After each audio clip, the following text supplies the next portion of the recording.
that parents need to understand, because I think we often look at the disadvantages. When I take my child out of school, they're going to miss out on this and this and this.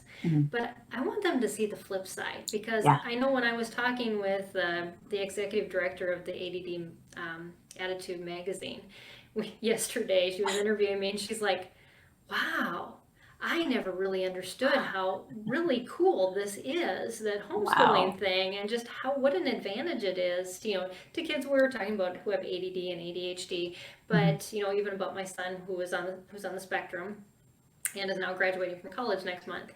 And she's like, I didn't realize that this was such a good thing. Yeah. And Wow. so I think if you can get beyond what you're gonna not have, I want Alison to tell you what you will have. Oh, Because mercy, yes. yes. So many things. And oh my gosh, where do I even start? So I think the best, the 100% top, most awesome thing about homeschooling kids with special needs is the fact that you can tailor everything you do to their needs, to your goals for them, and to their abilities. True. And when they're in the schools, everything the school is doing for them, like therapy wise, is to help them fit into the classroom. It's not necessarily to make their lives better. It's not necessarily to build their life skills.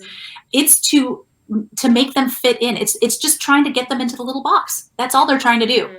Yep. When you homeschool, you say, what do I want for my child for their future? What, if they're going to be able to hold a job, what skills are they going to need? If they're going to live on their own, what skills are they going to need? And every single day you get to decide, are we going to focus on this? Or are we going to focus on this? Man, my kid is so jazzed right now to learn about whatever. He woke up yesterday. He will not let go of this idea. Okay, fantastic. You leverage that to teach everything else. You don't say, well, I know you really want to build those amazing sculptures there, with your Legos, but we really have to do some math.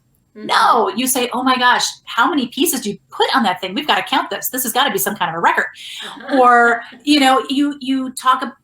find ways to take the things that they love, that they're excited about, and to leverage those to teach them the things that they need to know. Exactly.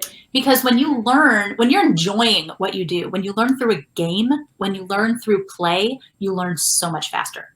So yes, so why not? It stays much more concrete in your brain. You can connect it to other things, and there's just what you're learning from a workbook page or a textbook. It can't compare, and it can be done in such a smaller amount of time. And I think that's what a lot of these parents are like, what do you mean we're done with math in 10 to 15 minutes? Exactly. Yeah. That's all we do. Because you're one-on-one. You don't have to go through that whole classroom process of teaching the math and then going and picking every child who missed every little part and how to teach it to them specifically. No. Yes. Just do it right the first time. Right? Oh my gosh.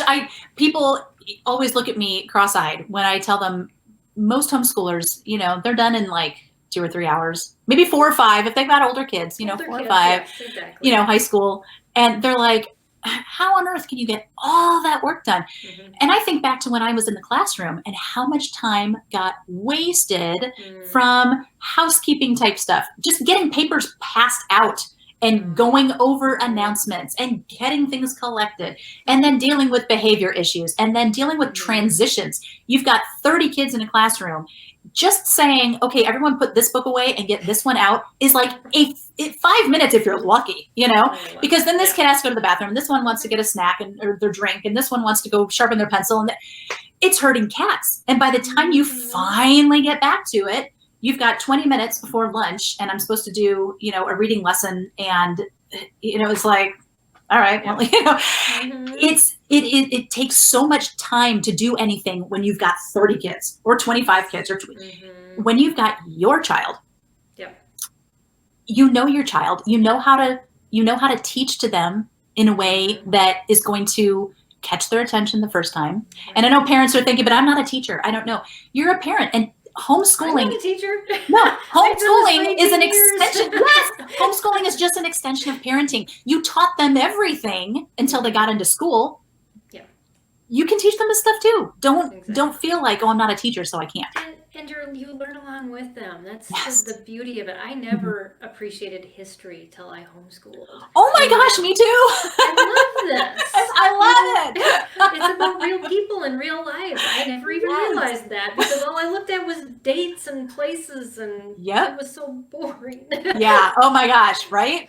And when you don't have these, these standards being crammed down your throat, you have to teach the Common Core, this 6.2 and this blah, blah, blah, and you have to meet all of these little tiny goals, then you get to do things in a fun way because you're not strapped to this little checklist. You